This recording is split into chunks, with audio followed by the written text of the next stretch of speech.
Shloka number 2.45, page number 44. Sadbuddhirapi cennasti mastvasya svaprabhatvatah nirmanaskatva sakshitvat sanmatram sugamam nrinam.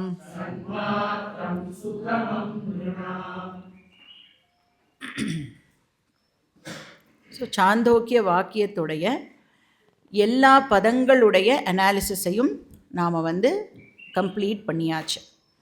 சத் ஏவ சோம்ய இதம் அக்ர ஆசீத் ஏகம் ஏவ அத்விதீயம். ஸோ இந்த ஒவ்வொரு வார்த்தையுடைய கமெண்டரியையும் வித்யாரண்யர் நமக்கு கொடுத்துட்டார். ஸோ இந்த ஸ்டேட்மெண்ட்டுடைய ஃபைனல் மீனிங் என்ன அப்படின்னு பார்த்தோம்னா, கிரியேஷன் வரத்துக்கு முன்னாடி பியோர் எக்ஸிஸ்டன்ஸ் மட்டும்தான் இருந்தது, ரெண்டாவதாக வேறு ஒரு வஸ்துவும் அங்கே இல்லை. இப்போ ரெண்டாவதா அப்படின்னு சொல்லும் பொழுது இன்க்ளூடிங் டைம் அண்ட் ஸ்பேஸ் அங்கே வேறு எதுவும் இல்லை, பியோர் எக்ஸிஸ்டன்ஸ் மட்டும்தான் இருந்தது. ஸோ இந்த கன்க்ளூஷன் வந்ததுக்கப்புறம் ஒரு பூர்வ பக்ஷி, அதாவது ஒரு நையாயிக்கா ஒரு கேள்வியை கேட்டான் அப்படின்னு பார்த்தோம். ஸோ என்ன கேள்வி கேட்டாம, எப்படி பியோர் எக்ஸிஸ்டன்ஸை நம்ம புத்தியினால் எப்படி கன்சீவ் பண்ண முடியும், புரிஞ்சிக்க முடியும் அப்படின்னு கேட்டான். ஏன்னா ரெகுலராக பார்க்கும் பொழுது எக்ஸிஸ்டன்ஸை எப்படி எக்ஸ்பீரியன்ஸ் பண்ணுறோம் அப்படின்னு சொன்னால், ஏதோ ஒரு ஆப்ஜெக்டோட சேர்த்து தான் நாம் எக்ஸ்பீரியன்ஸ் பண்ணுறோம். இப்போ இதெல்லாம் இருக்குது, எல்லாம் இருக்குது, மரம் இருக்குது, செடி இருக்குது, உடம்பு இருக்குது அப்படின்னு இருக்குன்னு சொல்லும் பொழுது எதோடு சேர்த்துக்கிறோம் அதை அப்படின்னா, ஏதோ ஒரு ஆப்ஜெக்டோடு சேர்த்து தான் அந்த எக்ஸிஸ்டன்ஸை நாம் எக்ஸ்பீரியன்ஸ் பண்ணுறோம். இப்போ அவன் கேட்குறான், ஆப்ஜெக்ட்லெஸ் எக்ஸிஸ்டன்ஸ் இருக்கே, பியோர் எக்ஸிஸ்டன்ஸ், அதை எப்படி புத்தியால் புரிஞ்சிக்க முடியும் அப்படின்னு கேட்குறான். ஸோ நியாயா தர்ஷனக்காராளுக்கு வித்யாரண்யர் என்ன பதில் கொடுத்தார் அப்படின்னு சொன்னால், அவனுடைய தர்ஷனத்தை முதல்ல கிரிட்டிசைஸ் பண்ண. ஏன்னா அவன் என்ன சொன்னான், என்னால் பியோர் ஆகாசத்தை நான் எக்ஸ்பீரியன்ஸ் பண்ணுறேன் அப்படின்னு சொன்னால் அது பண்ணவே முடியாது அப்படிங்கிறதை வித்யாரண்யர் எடுத்து காமிச்சார். ஏன்னா பியோர் ஆகாசம் அப்படின்னு சொன்னால், ஆப்ஜெக்ட்லெஸ் ஆகாசம் சொன்னால், அந்த ஆகாசத்தில் கண்டிப்பாக லைட்டு டார்க்னஸோ டெஃபினட்டாக இருக்கும். அதனால் பியோர் ஆகாசம் அப்படிங்கிறது நம்மளுடைய அனுபவத்துக்கு அவைலபிளே இல்லை. அனுபவத்துக்கே அது அவைலபிள் இல்லைன்னா எப்படி புத்தியால் அதை புரிஞ்சிக்க முடியும் அப்படின்னு கேட்டார். ஸோ இப்போ வித்யாரண்யர் இப்போ என்ன பண்ணி ஆகணும் அப்படின்னு சொன்னால், பியோர் எக்ஸிஸ்டன்ஸ் நம்மளுடைய எக்ஸ்பீரியன்ஸுக்கு அவைலபிளாக இருக்குது அப்படிங்கிறதை எஸ்டாப்ளிஷ் பண்ணி ஆகணும். அதுக்கு நமக்கு தெரியும், சுஷுப்தி அவஸ்தாவில் நாம் எப்படி இருக்கோம், சன் மாத்திரம், நான் பியோர் எக்ஸிஸ்டன்ஸாகவே நான் சுஷுப்தி அவஸ்தாவில் இருக்கேன்.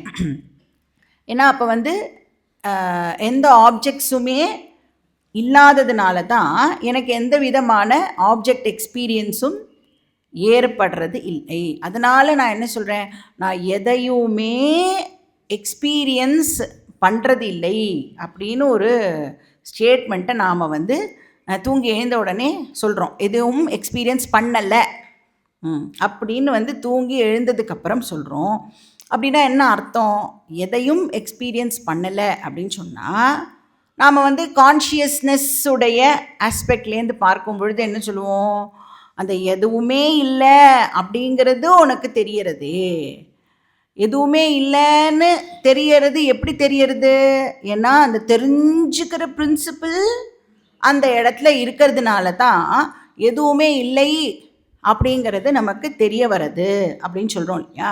அந்த தெரிஞ்சுக்கிற பிரின்சிபிள் தான் என்னது, எக்ஸிஸ்டன்ஸ் பிரின்சிபிளும் கூட. அப்போ சுஷுப்தி அவஸ்தாவில் என்ன இருக்குது அப்படின்னு சொன்னால், எக்ஸிஸ்டன்ஸ் மட்டும்தான் இருக்குது. ஏன்னா அந்த தெரிஞ்சுக்கிற ஆக்ஷன்லாம் அங்கே எதுவுமே நடக்கிறது கிடையாது. நோவர், நோன், இன்ஸ்ட்ருமெண்ட் எதுவும் அந்த இடத்துல இல்லை. அதனால் அந்த சாட்சி மட்டும்தான் இருக்குதுன்னு சொல்கிறோம் இல்லையா. பட் வாட் இஸ் சாட்சி? இப்போது சாட்சின்னு எப்போ அதுக்கு பேர் கொடுக்க முடியும்? சாட்சியம் இருந்தால் தானே சாட்சி அப்படிங்கிற பேர் கொடுக்க முடியும். இப்போ வந்து நம்மளுக்கு எக்ஸ்பீரியன்ஸ் பண்ணுறதுக்கே ஒன்றுமே இல்லையே. அப்போ என்னது அது அப்படின்னா எக்ஸிஸ்டன்ஸ் பிரின்சிபிளாக அது கண்டினியூ ஆகிறது. அப்போது சுஷுப்தி அவஸ்தாவில் நம்மளால் வந்து பியோர் எக்ஸிஸ்டன்ஸை எக்ஸ்பீரியன்ஸ் பண்ண முடியாது. அப்படின்னு சொன்னால் அது ஆப்ஜெக்டாக நான் எக்ஸ்பீரியன்ஸ் பண்ணலை. நான் ஆப்ஜெக்டாக எக்ஸ்பீரியன்ஸ் பண்ணினேன்னா திருஷ்யம் ஆகிடும், நான் வேறு அது வேறு ஆகிடும். அப்போ எக்ஸ்பீரியன்ஸ் பண்ணுறேன்னா என்ன அர்த்தம்? நான் தான் அந்த சத்ஸ்வரூபம், நான் சப்ஜெக்டாக அதை எக்ஸ்பீரியன்ஸ் பண்ணுறேன். அப்படி நாம் வந்து அதை அண்டர்ஸ்டாண்ட் பண்ணிக்கணும். ஆப்ஜெக்டாக அதை நான் எக்ஸ்பீரியன்ஸ் பண்ணவே முடியாது. அதனால தானே பியோர் எக்ஸிஸ்டன்ஸை எக்ஸ்பீரியன்ஸ் பண்ண முடியாதுன்னு நிறைய இடத்துல பேசுகிறோம். ஆனால் பியோர் எக்ஸிஸ்டன்ஸை நான் இங்கே எக்ஸ்பீரியன்ஸ் பண்ணுறேன் அப்படின்னு சொன்னால் எப்படி புரிஞ்சுக்கணும்? அதை நான் அந்த பியோர் எக்ஸிஸ்டன்ஸாக கண்டினியூ ஆகின்னு இருக்கேன் அப்படின்னு அந்த ஸ்டேட்மெண்ட்டை புரிஞ்சுக்கணும். ஏன்னா எப்படி சொன்னாலும் நம்மளால் வந்து பிரம்மனை வந்து டிஸ்கிரைப் பண்ணவே முடியாது. ஏதோ ஒரு வார்த்தையை போட்டு தான் இப்போ வந்து சொல்லி ஆகணும். அந்த வார்த்தையிலையும் தப்பு கண்டுபிடிச்சிட்டு புரிஞ்சுக்காமல் இருந்தோம் அப்படின்னு சொன்னால் ஒன்றுமே பண்ண முடியாது. அப்போ எப்படி புரிஞ்சுக்கணும்னு சொல்கிறோம்ல, அப்படி புரிஞ்சுக்கணும் அது. சரியா? அதையே பிடிச்சிட்டு அது எக்ஸ்பீரியன்ஸ்க்கு அவைலபிளே இல்லையா அப்படி திருப்பி கேட்கக்கூடாது. நான் சாட்சி சைத்தன்யமாக கண்டினியூ ஆகிறேன், ஒரு நான் சத்ஸ்வரூபமாக எக்ஸிஸ்டன்ஸ் பிரின்சிபிளாக நான் வந்து சுஷுப்தியில் கண்டினியூ ஆகிறேன். ஏன்னா அந்த இடத்துல தேச கிடையாது, காலவும் கிடையாது. தேச காலம் இல்லைனாலே டிவிஷன்ஸே இல்லையே அந்த இடத்துல. எது டிவிஷனை க்ரியேட் பண்ணுறது? டைமும் ஸ்பேஸும் தான் வந்து டிவிஷனை க்ரியேட் பண்ணுறது. அதுவே இல்லை அப்படிங்கிற பொழுது அந்த இடத்துல என்ன இருக்குது அப்படின்னு சொன்னால் பிரம்மன் மட்டும்தான் இருக்குது. ஸோ அந்த பிரம்மனை சத்தியம், ஞானம், அனந்தம் பிரம்ம அப்படின்னு சொல்கிறோம்ல, அதில் ஒரு ஃபீச்சரை எடுத்து இங்கே உபனிஷத் சொல்கிறது சன்மாத்திரம். நான் வந்து சத்ஸ்வரூபமாக கண்டினியூ ஆகிறேன். இப்போ கான்ஷியஸ்னஸை பற்றி நம்ம பேச வேண்டிய அவசியம் இல்லை, ஏன்னா எதுவுமே இல்லை அந்த இடத்துல. அதாவது இருந்ததுனா தான். ஆனால் ஜென்ரலாக அப்படி தான் நம்மளுக்கு பார்த்து பழக்கம் இல்லையா. இப்போ வந்து இப்படி பார்க்கறதுக்கும் நம்ம வந்து நம்மளோட ஓரியன்டேஷனை வந்து சேஞ்ச் பண்ணிக்கணும். சாட்சி சைத்தன்யம் இருந்ததுன்னா வாட் இஸ் தட் சாட்சி சைத்தன்யம்? எக்ஸிஸ்டன்ஸ் பிரின்சிபிள் தானே சாட்சி சைத்தன்யம். இப்போ என்ன சொல்கிறோம்? எக்ஸிஸ்டன்ஸ் பிரின்சிபிள் இருந்தது அப்படின்னு சொல்கிறோம். அப்புறம் இன்னொரு எக்ஸாம்பிள் என்ன கொடுத்தார்? Thoughtless state. நம்மளோட மைண்டு வந்து எந்த தாட்டையுமே ஜெனரேட் பண்ணாத போது, ஸோ வந்து நான் அப்படியே என்னையே மறந்த நிலை அதெல்லாம் இருக்கேன். அந்த நேரத்துலையும் ஆக்சுவலாக என்ன ஆகிறது அப்படின்னு சொன்னால் I experience the pure existence. அப்படின்னா நான் எக்ஸிஸ்டன்ஸாகவே கண்டினியூ ஆகிறேன், இருக்கேன். ஸோ நம்மளுக்கு அந்த லயம்னா இப்போ சுஷுப்தி அவஸ்தாவையும் இந்த தாட்லெஸ் ஸ்டேட்டையும் வந்து வித்யாரண்யர் வந்து எக்ஸாம்பிளாக நம்மளுக்கு கொடுத்தார். இப்போ லயம் அப்படிங்கிறது வந்து மைக்ரோ லெவலில் நடக்கிற ஒரு விஷயம் அப்படின்னு சொன்னால், பிரளயம் அது வந்து மேக்ரோ லெவலில் நடக்கிற ஒரு விஷயம். அதனால பிரளயம் போது எப்படி இருக்கும் அப்படின்னு சொன்னால் நாம் எப்படி யோசித்து பார்க்கணும்? எப்படி வந்து சுஷுப்தி அவஸ்தாவில் எப்படி இருக்கோ அதே தான் பிரளயம் போதும் இருக்க போகிறது. ஸோ இன்ஃபேக்ட் உபனிஷத்தை சொல்லித்து அகரஹா பிரம்ம கச்சந்தியாக இமாக சர்வாக பிரஜாக ந விதுஹு. என்ன பண்ணுறோம்? டெய்லி அகரஹா அப்படின்னு சொன்னால் அஹஹா எவ்ரிடே, அஹஹா அப்படின்னு சொன்னால் எவ்ரிடே என்ன பண்ணிகிட்டு இருக்கோம்? நம்ம பிரம்ம கச்சந்தியாக பிரம்மனோட தான் நாம் வந்து ஐக்கியம் ஆகின்னு இருக்கோம். ஆனால் இது நமக்கு தெரியறது இல்லை. ந விதுஹு. ஸோ அது எக்ஸ்பீரியன்ஸபிள், உபனிஷத்தே வந்து சொல்கிறது.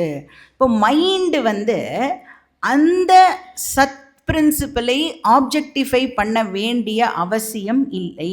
ஏன்னா அந்த மைண்டையே எது ஆப்ஜெக்டிஃபை பண்ணுறது அப்படின்னு சொன்னால் இந்த எக்ஸிஸ்டன்ஸ் பிரின்சிபிள் தான் அந்த மைண்டையே ஆப்ஜெக்டிஃபை பண்ணுறது. நம்ம சொல்லுவோம்ல, கான்ஷியஸ்னஸ் தான் மைண்டையே ஆப்ஜெக்டிஃபை பண்ணுறதுன்னு, எக்ஸிஸ்டன்ஸ் தான் மைண்டையே வந்து ஆப்ஜெக்டிஃபை பண்ணுறது.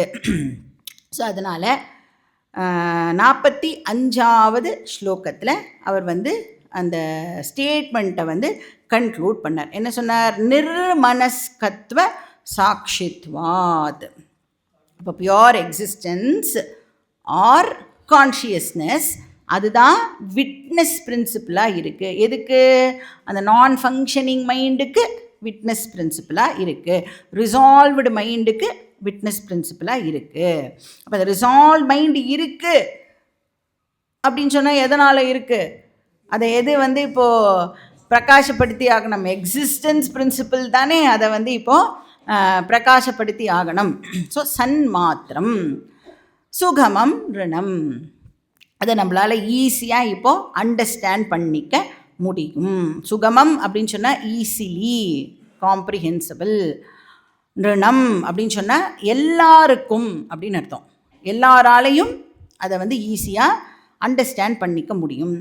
இங்கே யாராவது வந்து சுஷுப்தி அவஸ்தாவே அண்டர்கோ பண்ணாமல் யாராவது இருக்க முடியுமா உலகத்தில்? எல்லாருக்கும் டீப் ஸ்லீப் ஸ்டேட் எக்ஸ்பீரியன்ஸ் டெஃபினட்டாக இருக்கும். அதை வச்சு இதை வந்து ஈஸியாக அவளால் புரிஞ்சிக்க முடியும் அப்படின்னு இங்கே வித்யாரண்யர் சொல்கிறார்.